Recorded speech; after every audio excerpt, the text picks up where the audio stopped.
Welcome back to the final Exodus, guys.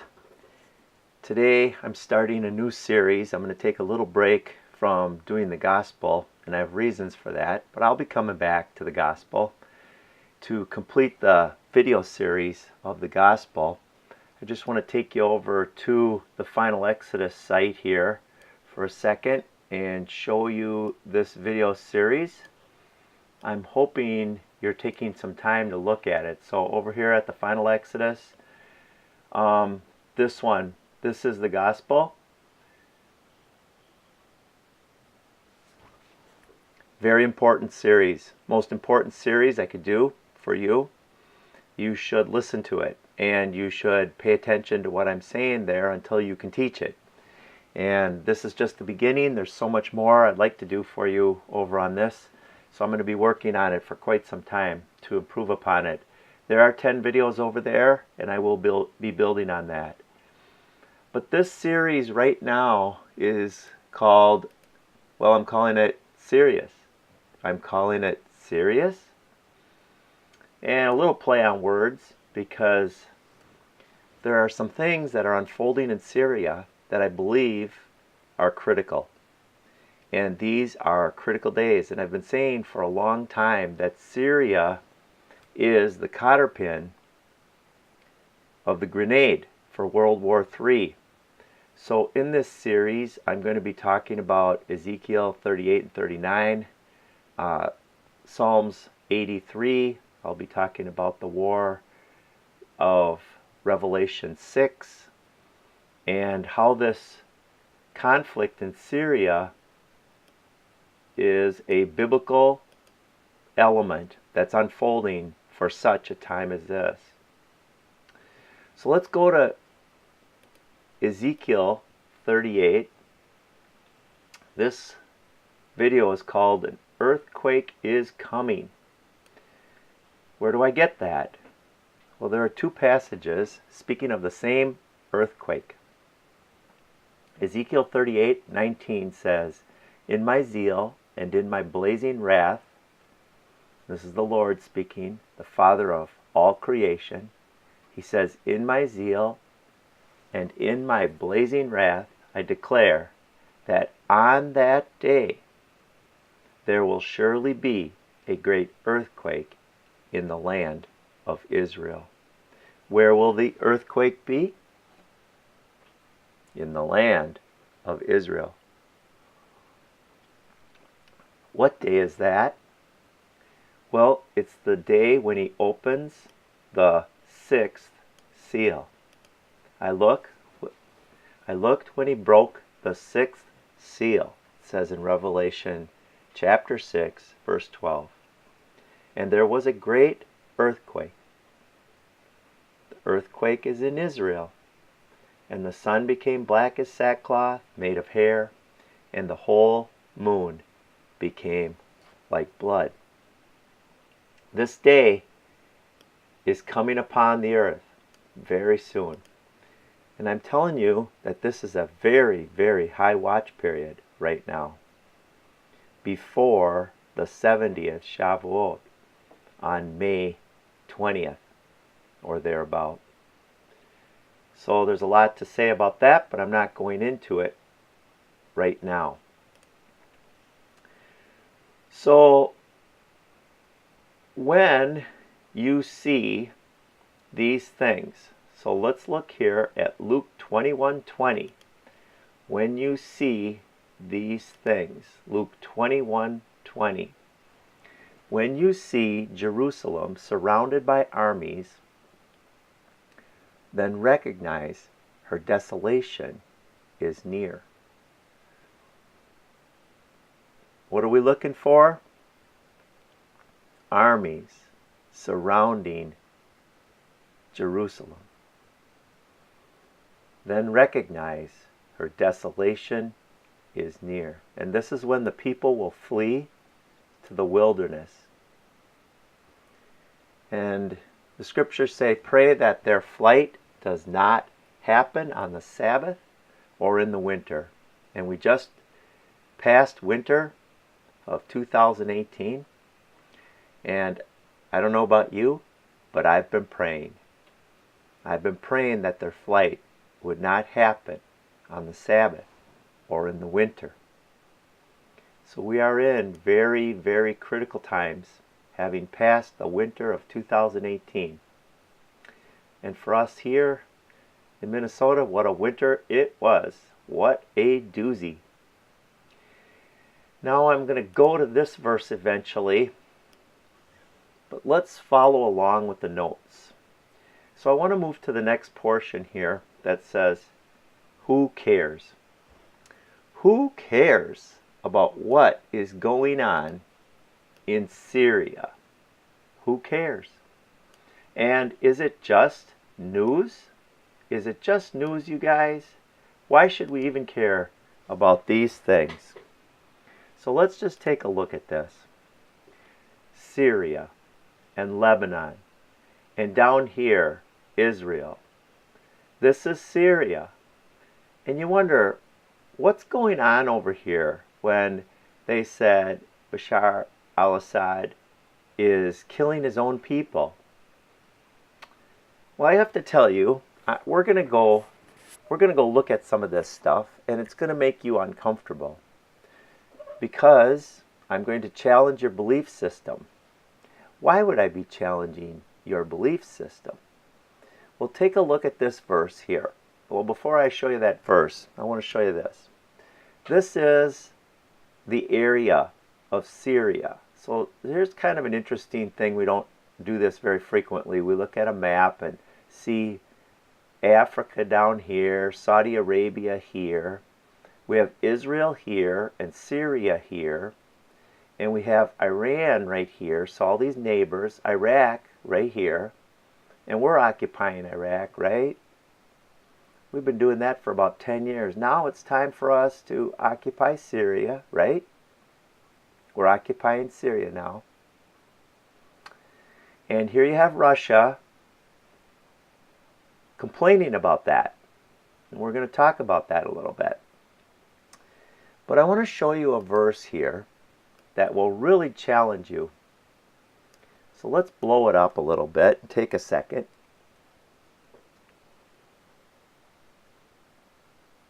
Let's look at this passage of 2 Thessalonians 2:8. And we're going to talk about basically this deluding influence to believe what is false. These false wonders and deception. We're going to talk about that here for a second. 2 Thessalonians 2:8 says, Then that lawless one will be revealed, whom the Lord will slay with the breath of his mouth, and bring to an end by the appearance of his coming. That is, the one whose coming is in accordance with the activity of Satan, with all power and signs and false wonders, and with all the deception of wickedness for those who perish, because they did not receive the love of the truth so as to be saved. For this reason, God will send upon them a deluding influence, so that they will believe what is false, in order that they all may be judged, who did not believe the truth, but took pleasure in wickedness.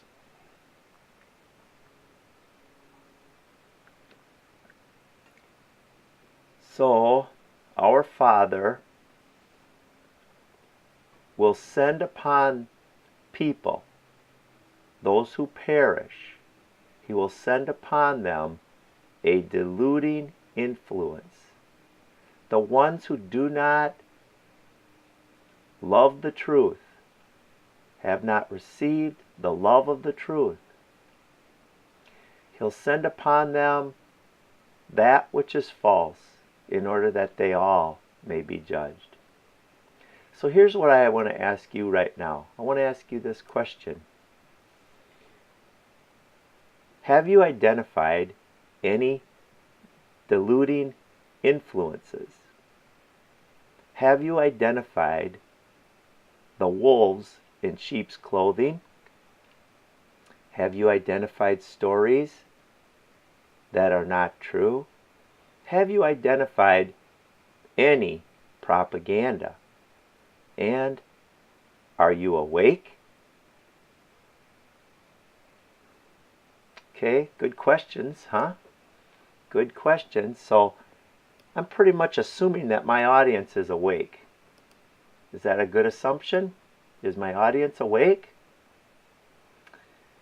So that's these verses on this deluding influence are really important.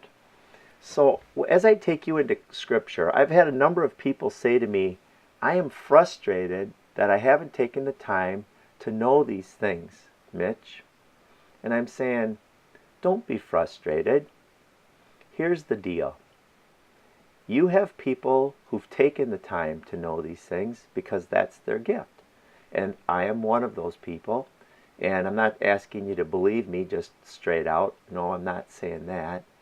But as I show you the scriptures and strengthen your life and teach you so that you would be strong in regard to the faith, you have an edge that other people will not have. And you will have the ability to learn these things without investing all that amount of time that I have invested. Because I invested because it's my gift.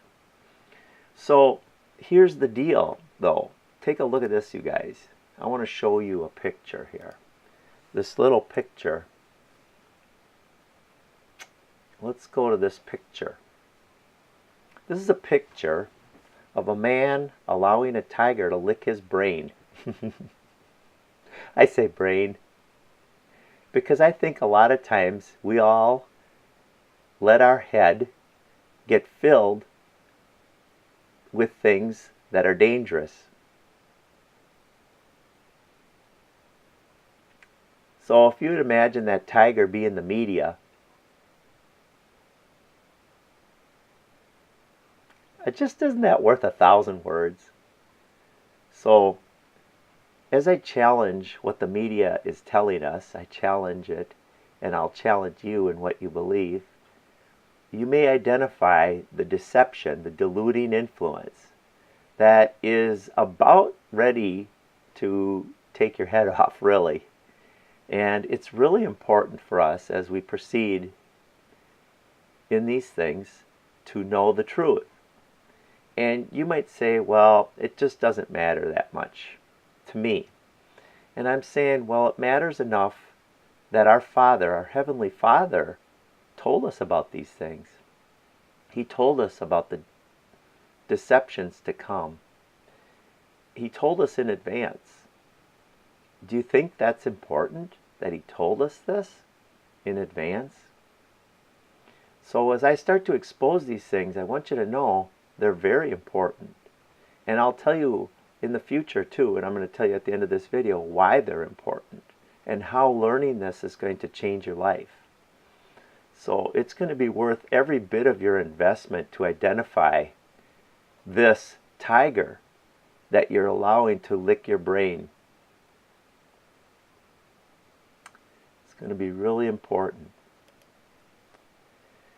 So there's a serious delusion. There's a serious delusion. So let's just look at these players here. Russia and Iran have interests in Syria. And the U.S. and Israel have interests in Syria. And then we have this Bashar al-Assad. And what kind of a person is he? Who is he? Did he really chemically kill his people, as we're being told? Here, I want to show you a few pictures that will make you think a little bit. Take a look at this. Russia deploys advanced short-range air defense missile system in Syria. So Russia is helping Syria. They're helping Syria? Russia is helping Syria? Yeah. Is America helping Syria? Yeah. We're bombing their chemical weapons so that the people can be safe from Assad. So the Russians are helping Syria and the Americans are helping Syria, right? right? Russia is to move the air defenses to Syria soon, warns Israel against attack. So Russia is warning Israel against attack. If Israel decides to carry out rocket strikes on the deployment locations of these S-300s, the consequences will be catastrophic for all sides. So who's helping Syria? Well, here's some interesting things. This one guy says false flag attacks are real. The CIA planned to buy USSR planes, launch attacks, and blame the Soviet Union. So the CIA planned to buy USSR planes and then launch attacks with those planes and then blame the Soviet Union. And Newsweek reported this. U.S. government planned false flag attacks to start war with Soviet Union. JFK documents show. That's interesting. And this is interesting too. These are Syrians waving a flag. What flag are they waving? Is that a British flag? No. Is that an American flag? No. Is that a Syrian flag? No. What kind of a flag is that the Syrians are waving? Well, that's a Russian flag. A Russian flag. Because if America is setting these guys free, wouldn't they be waving American flags? Wouldn't they? Assad says a revolution is usually done by the people, not by importing foreigners to rebel against the people. What do you think?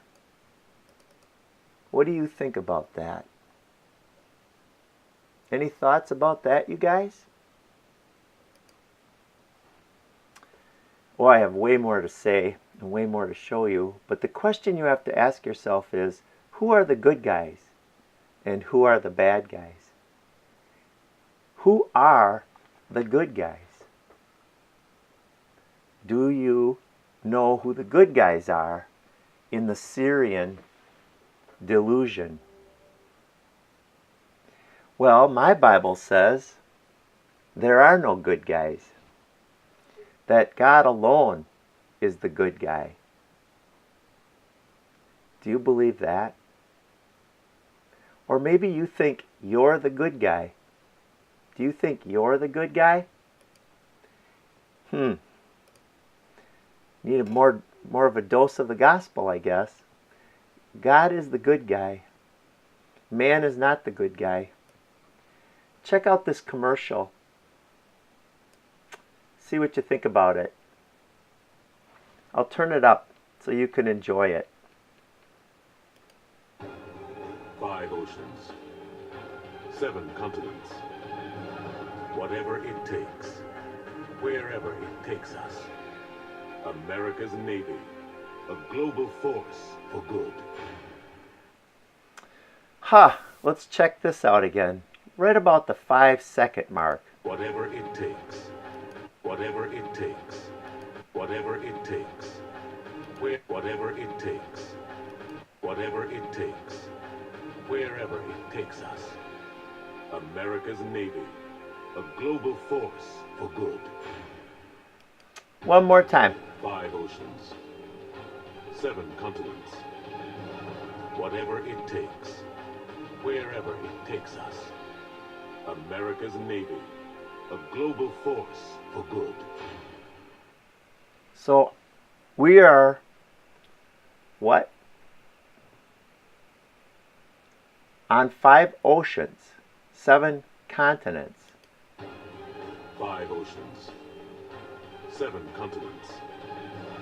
Whatever it takes, wherever it takes us.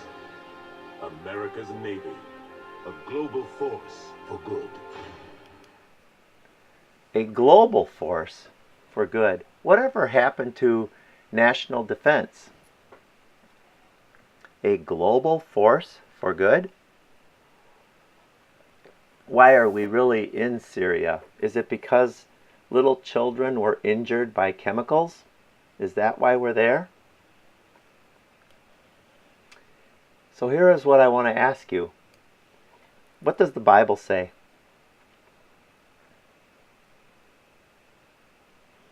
What does the Bible say? So here's another couple questions I have for you. Do you know what a Zionist is? Here's a simple question I have for you. Is a Zionist a good thing, a bad thing, or you don't know? This is a very important question I'm asking you right now. And I'm going to address it in the videos to come. What does the Bible say about this? In closing here, this video, I want you to think a little bit about what difference does all of this make? So this is going to get uncomfortable if you decide to watch these videos from here on out, because this series, I'm calling it Serious, is going to jog you out of your comfort zone. The American Christian life delusion, the soft life that we're accustomed to. We go to work in the day and we come home at night. And we just want to be a good person. And we do that for 5 days a week. And on the weekends we have off. And we go to what we call church. We go to church on Sundays. And we want to be a good person. And that's really about all there is to it, because we repeat that every week. That's our life. And we're just good people. Well, that's a delusion. That's not what the Bible tells us to do. This is not the goal of the Bible. So I'm going to cross it off and say, not very successful if that's all your life's about. That is not what life is about. The one who made us, created us, that we may know Him. That we may know Him? Know Him intimately. I call it dancing with Him in the heart, in the spirit. When He moves, we move. Where He goes, we go. To know Him, to follow Him. And it requires an encounter with the living Word, with His Word in our spirit. And so that is called the good news or the gospel. And I really encourage you, I'll put the links below, to learn this gospel. Learn what it means. Learn what that word means. Get that one under your skin. And then this is a diagnostic question I have for all you men out there. Let's just highlight this. Do you know, and for you women too, I'm not excluding you women, but what I'm trying to say is, do you men know what your spiritual gift is, and what your wife's spiritual gift is, and how you mix together to make a household, and how your household is managed, how you manage your household with your spiritual gift, knowing Him, knowing the Father, and making Him known in your home to your children. And do you make Him known to the community that you live in, using your gift in an interdependent, faith-filled community? Do you do that? Is your gift being used in a community of believers? that's a diagnostic question, because if you're not doing that,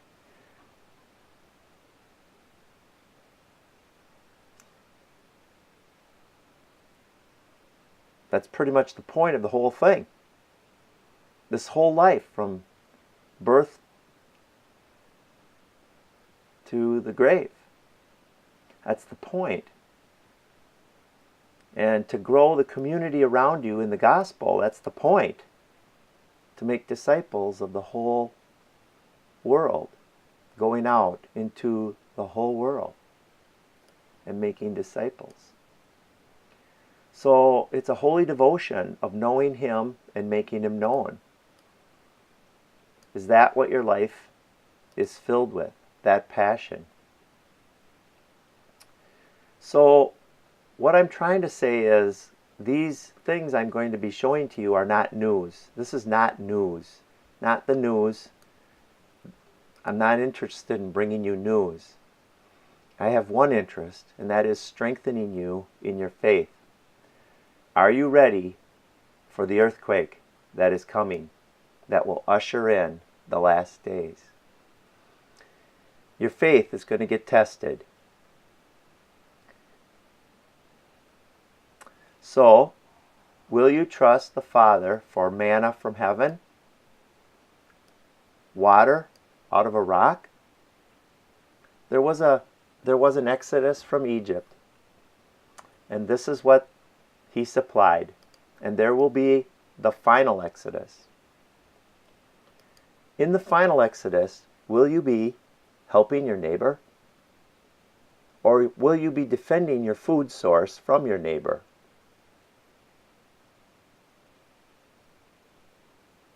Something to think about. So, I'm going to leave you with that, and I'm going to pick up again on this subject of, I'm calling it serious. I'll be with you soon. Blessings, you guys, until I see you again.